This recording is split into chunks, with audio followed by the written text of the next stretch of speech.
Capitol Report is a production of Senate Media Services. Tax relief moves quickly through the legislature and a proposal to provide free breakfast for all students. We detail in this week's Capitol Report.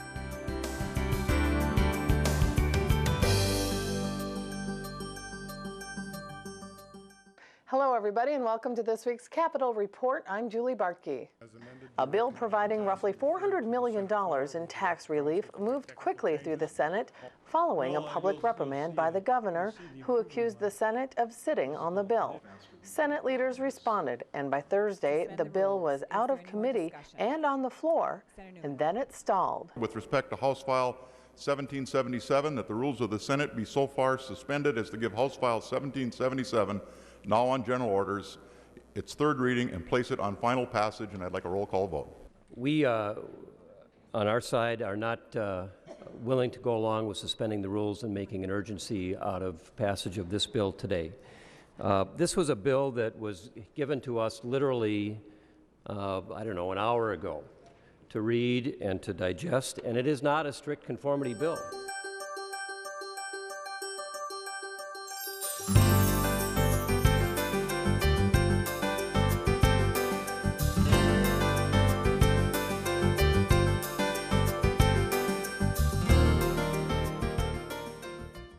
There's a proposal to create a task force that would examine the issue of mentally ill who are wrapped into the state's correction system.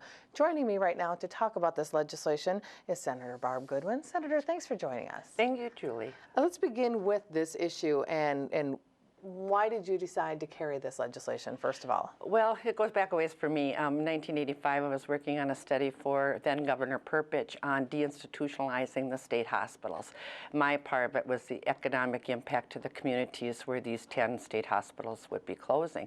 And what we did at that time is go around and promise people that there would be community services, state-operated services, group homes, so forth, things to take care of people that really did need in treatment and in-house treatment, or whatever we want to call it. But at any rate, that didn't happen. It happened for the people that were in those institutions that had developmental disabilities, and we have a pretty good system, not perfect, but a pretty good system. But what we have now is up to 30% of the population in jails and prisons that have a mental illness. So what we've done is criminalize mental illness, and that is that's abhorring. And is that a word, abhorring? It is now. It is now. Okay, so so what I did, what happened over the late summer was that there was a series in the Star and Tribune about people with mental illness and how they're languishing in prisons, how one man was in for 3 months waiting for his court date, not medically treated as he needed to be, and ended up poking his eyes out. So there's quite a population of this. According to the Bureau of Justice Statistics, 56% of state prisoners, 45% of federal prisoners, 64% of jail inmates suffer from significant mental illness. It's a big population. So how do you go about trying to live up to the promises that were made years ago? And those promises were made both by the federal government and the state governments, because there was a movement all over the nation. We're not the only states that's having this issue now with criminalizing people with mental illness. A lot of states are, but we are behind the 8 ball on this one, because what happened is some of these states already developed diversion programs. That's what we're looking at. We don't want just a task force or a study. We want a work group that's actually going to put together a plan for what we're calling a hub, which would be a place where police could take people that have a psychotic episode or disturbing the peace or something. What happens now is when they pick people up, they can't bring them to hospitals because it takes 2 or 3 hours or more to process somebody when they bring them to a hospital. And then there may not even be beds available, which is often the case. So they bring them to jail, which is the only place they can really bring them. The police know that they don't belong there. The police don't have anywhere else to bring them. What we can see is one pilot program for the Twin Cities area where the police could bring them to this diversion center, and then they would examine them, decide where they needed to be, decided if they needed medication and what kind of medication they needed, if they were already getting some kind of help or if they needed to get some kind of help. Another thing this will do is probably help with the chemical dependency issue, because of the fact that so many people with a mental illness self-medicate on illegal drugs or alcohol, because they feel that keeps them sane or whatever. So there's a multitude of problems and a multitude of answers. Another thing is that housing is not available, so people end up on the street. People end up, with no insurance, so they don't go to doctors and don't get on medication. Of all the people that are in the jails and prisons, I think it's over half of them we'd have to ask Sheriff Stanek, who's been involved in this from the beginning, but that have never been treated for a mental illness. And I want to ask you, there are mental health courts in Hennepin and Ramsey County. So is that a model that works? Is this supposed to be in addition to that or replace it? How do you see it fitting into Yes, the it grand does scheme? fit in, and they're excellent. And I spent a day in the mental health court to see what went on there, and I spent a day in Ramsey County Jail with the setup showing me the setup that they have on for people with mental illness there. The mental health courts are excellent because what they do is, instead of putting them or keeping them in jail, oftentimes they just are monitored in the community. Then they come in every week or 2 or 3 weeks to the court, talk about their progress, talk about what's happening. And so it's more of a diversion program too, but that doesn't happen until after they're arrested and after they might spend months in jail. So that's the issue. We want to get it on the front end so that people that are really ill and need help don't end up going to jail in the first place. My last question for you, Senator. We talked off camera and you were saying there just isn't a lot of information about this diversion program, about this proposal out there. So where is it in terms of, have you been given a hearing on it yet? Where are you in the process? Yes, we've been getting a hearing. During the summer and fall, I met with corrections officers, county sheriffs, Judge Quam, who ran the mental health court in Hennepin County. We had several meetings. Everybody's in agreement. Something's got to be done. So we got the bill heard in let's see. But it was heard. We got it heard. I'm sorry, That's can't remember okay. right now. But we got it heard in committee, and so it goes to the floor now. And in the House, it's going to be heard, I believe, this week. Representative Melissa Hortman has it in the House, and she's very concerned about the issue too.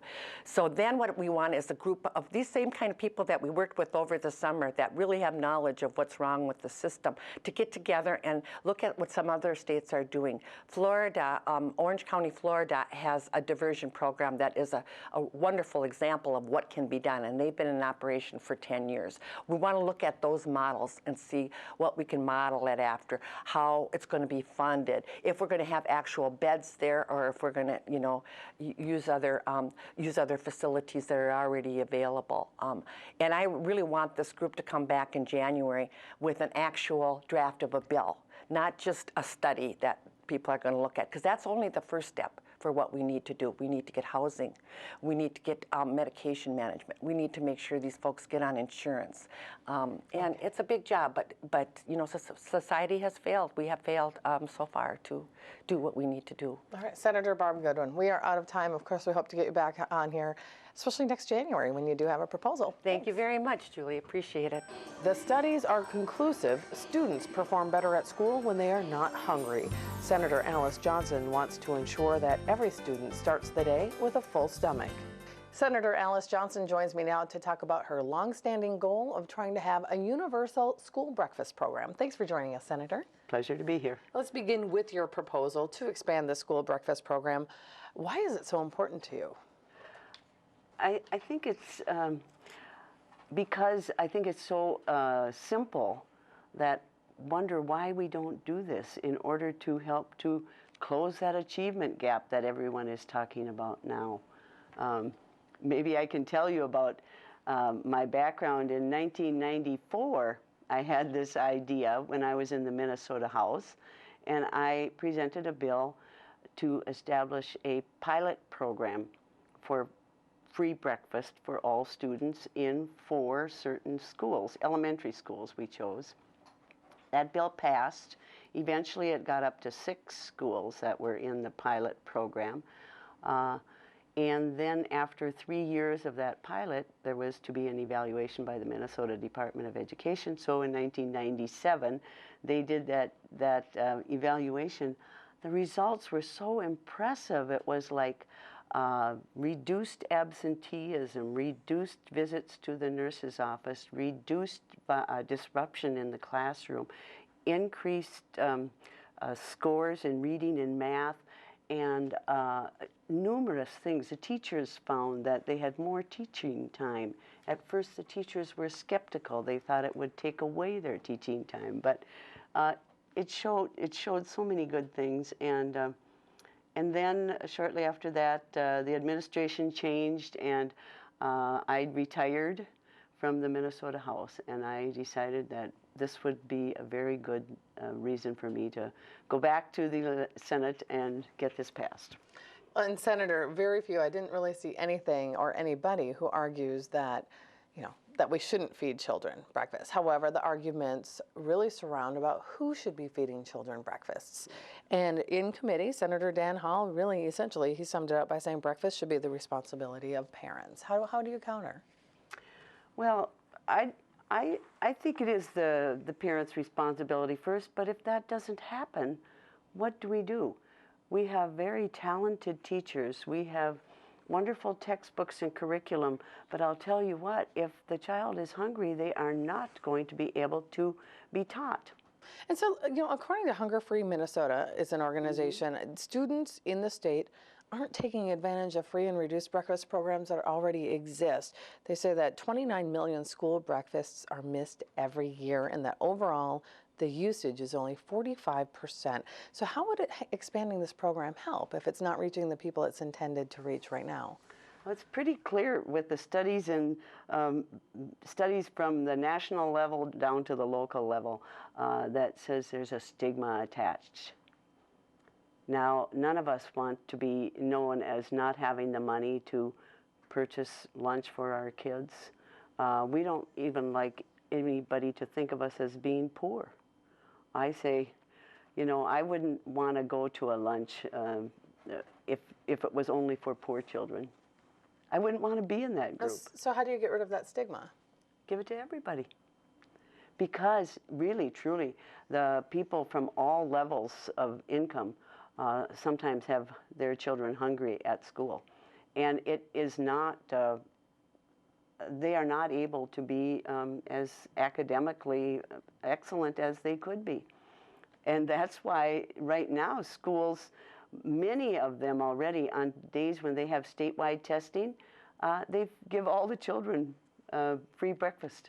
So, Senator, from a strategy standpoint, there are several proposals out there to expand the free and reduced lunch program as well. Would you roll this in with that legislation if that provided you an opportunity to pass this?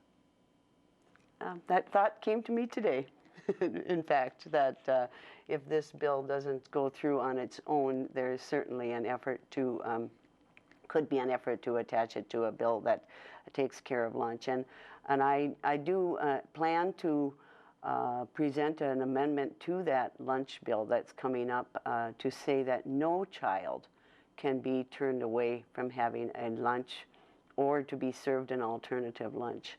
Now, the schools still have the ability to reach out and try to get the money that the family owes, and that would be okay, but not punish the children without food, even if their parents do have the money to pay. And speaking of money, how much would it cost? What is the fiscal note attached to your proposal? A bare $6 per student per year. Now, $6 for each student for each year would feed everybody breakfast free. 6.2 million, I think the fiscal note says. Okay, well, you're obviously passionate about this, and of course we'll follow it throughout session. Senator Johnson, thanks for joining us. Thank you for having me. Wolf hunt has been in place in Minnesota for 2 seasons. A bill that received a hearing in the Senate would halt the hunt. until a task force can be established to study the wolf population and trends and possibly revise the wolf management plan. Senator Foung Hawj is carrying legislation to temporarily halt the wolf hunt in the state of Minnesota. He's here to discuss his proposal. Thank you, Senator, for joining us. Thank you. Thank you for inviting. Senator, let's begin with your legislation to, as I said, you want to ban wolf hunting temporarily. Explain a little bit about your proposal. Well, currently there's no accurate data, proven that, we have abundant or shortage of wolf population, and the public just want to know. The public just want to get some transparency from DNR, and I think my bill is mainly to collect data to prove that. There's a census in the bill, and also, put a hold on the wolf hunt while they conduct that study. And essentially, you want to create a task force that would do this study. So that's correct. How many people, and kind of lay out what you envision and when you think data might be maybe brought in, and just kind of lay out what the timeline a little bit. And having everybody at the table will create a better management of the wolf population. Also, even have some consensus of the direction we want to take toward like hunting this animal or not hunting this animal. After all, wolf is an intellectual animal, it's a social animal, and is a great asset for our state. We even name our famous sports team in Minnesota after the Temple Wolves, and it's regarded as a sacred animal for original people of our state, like the Anishinaabe people and the Ojibwe people, and so that's important. That's important.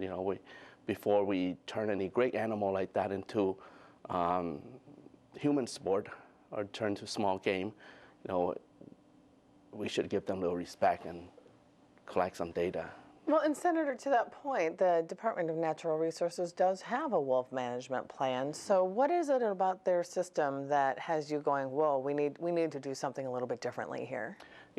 After the wolf population, when the wolf is delisted, we quickly jump and added the wolf as a category of small game animal for hunt. And I think the abrupt decision caused alert or caused a panic in the general public, and we want to find out whether we want to give accurate study before we want to jump the gun and turn it into a small game. Sure. So if your legislation passes and if there is a temporary halt to wolf hunting, what happens to, say, a rancher who might lose some livestock to a wolf? Does the payment still go? Is that all ongoing? And just alleviate some people's fears here. If there's any livestock that is killed by wolf, they will get a refund, based on market value. So that doesn't go away. Yeah, doesn't go away. Everything's the same. What's in my bill is very similar to our statute in 2001.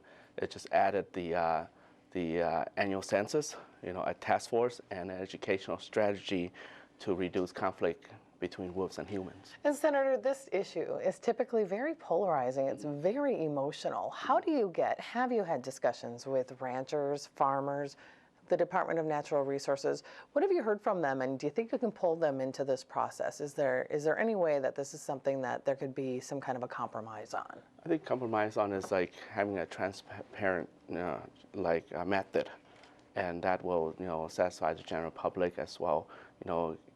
Having the DNR be more transparent, and the farmer themselves. I'm a little far removed from the farming district, although I have constituents that do farm, but we just want information out there, to proven that the wolf population actually growing, or whether it's a shorter population. Right now, the DNR has in 2012 when the wolf is open for hunt. There's they're retaking about 400 wolves, and so in 2013, the DNR realized that that's already reducing the wolf population, and so we're gonna they actually reduced it to 200 hunt. Right, and so that's my last question for you then. This hunt has only been going for a couple of years. Why not give it a little bit more time to see what the DNR can do and to make sure that the wolf population remains stable? Why not go that direction? Why halt it? Well, I think we jump into it so quickly, and then it's better to put a study in place before we jump into that, because not knowing it and then just decide quickly due to our government shutdown after we come back in session, and we would just say, okay, we want to put the wolf on a target for hunt, and it's a great animal. We should give a little respect in that sense instead just toss it for human pleasure. Okay, Senator Foung Hawj, we're out of time, but we'll track your legislation. Thanks for joining us. We appreciate it. Thank you very much. Thank you. Alzheimer's Advocacy Day at the Capitol brought hundreds to the rotunda to raise awareness of a population that relies heavily on state-run services. I'll be honest, I wish I did not have to be here today. I would rather have been with my dad planning a fishing trip or making a run to Home Depot. Heck, I would have even rather listened to him give me a 20-minute lecture about what the banking industry was like 20 years ago. I wish my dad wasn't diagnosed with Alzheimer's when he was 56, and when I was still in college. I wish I didn't have to move back to Minneapolis to help my mom care for my dad. I wish I didn't have to see my mother's heart break over an 8-year battle with the disease as my dad changed from her partner to her dependent as he lost the ability to walk, speak, and feed himself. I wish I didn't have to watch my family struggle with the relentless unpredictability that is Alzheimer's and the financial burden that it is to care with someone that has Alzheimer's.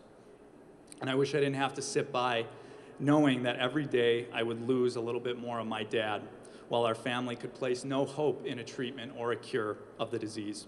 Who needs to be trained? For how long do we need to train the people? Where do we get the money to train these people? Who is responsible for ultimately making sure that all of the people who really face this challenge and who are responsible for taking care of these of individuals and our relatives actually receive the proper training? I believe that we have the responsibility to address it, put the resources in place.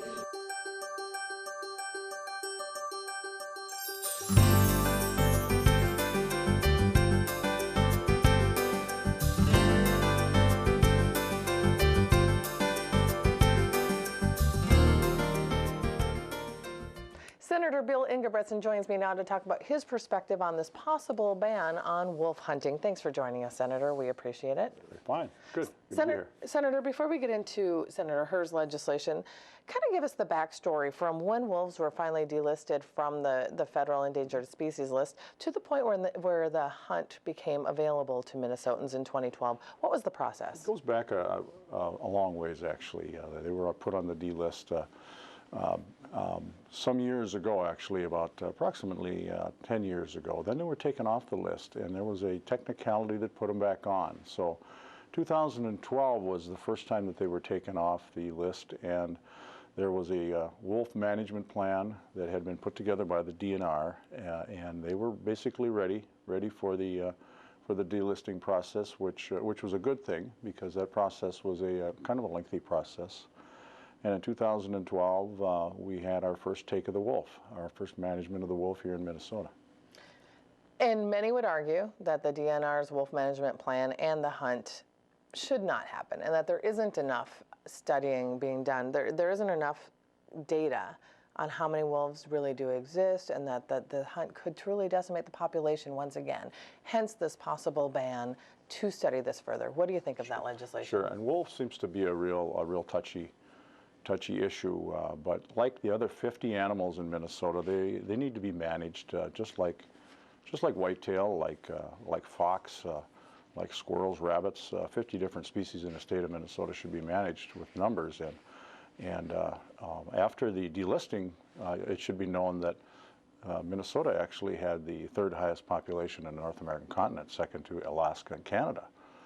So the numbers were very healthy at that time. A lot of the wolf experts, the carnivore experts were part of this process, and they said it was time for a management program to go ahead and kick into gear, and the taking of wolves was suggested strongly by this group, and that's what happened. The first year there were, with a possible population of 3,600, there was a 400 animal take. The second year, which was last year, which completed, was considerably less, 180 less, so 220 wolves. So the numbers are still strong. The numbers that this particular group wanted to keep roughly in the state of Minnesota was about 1,600 good, healthy animals, and we have that plus.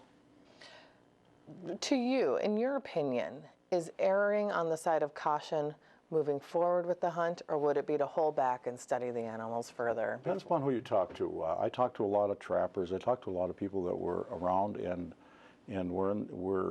grew up with the gray wolf in northern Minnesota, northeastern Minnesota, and northwestern Minnesota, where I come from.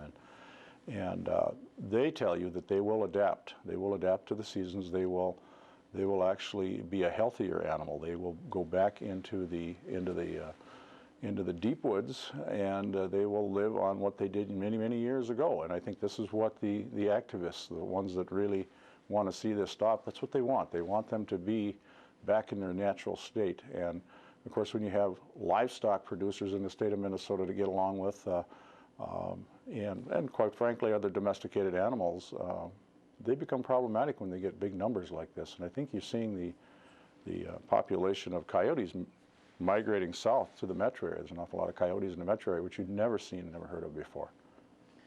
This bill, Senator Herr's bill, has passed 2 Senate committees at the time of this taping. It's heading to another one shortly. Would you support it even if it was revised? Is there any language, any wiggle room in here that could lend your name to this legislation? No, I don't think I could. There's 50 animals. The DNR's done a great job of managing. That's their job. That's their function. The legislator's given them the authority. Some by statute, some by rules through the commissioner. And they've done, I think, a real good job. There's questions on sometimes whether you're managing the fish population or the deer population, depending upon the day and the year and the weather. But in general, they've done a great job of doing this, and they're very, very conscientious of those that are watching at all times. They have to do the count and report it to the U.S. Fish and Wildlife Service as well. So those people are monitoring it as well, and they're not saying we should stop the management plan. I don't see any reason at all to do that. In your opinion, last question, why is it important to maintain the hunt? Well, it is because to maintain a balance, just like everything else. If they're going to exist in our society, and if we're going to be here, we're going to have and be able to control the numbers. It's as simple as that. And if we all of a sudden, and here's an example I think people can relate to, if we have over too many deer and we don't manage that whitetail population, it becomes a public safety issue. I'm not saying that with wolf, but when you have too many, it's just not working out, and you have all kinds of different tragedies happen. So. Okay, Senator Bill Ingrebrigtsen, and of course we'll track it as it heads to one of your committees here shortly as well. Thanks for your time. That's fine, thank you. Thanks for having me.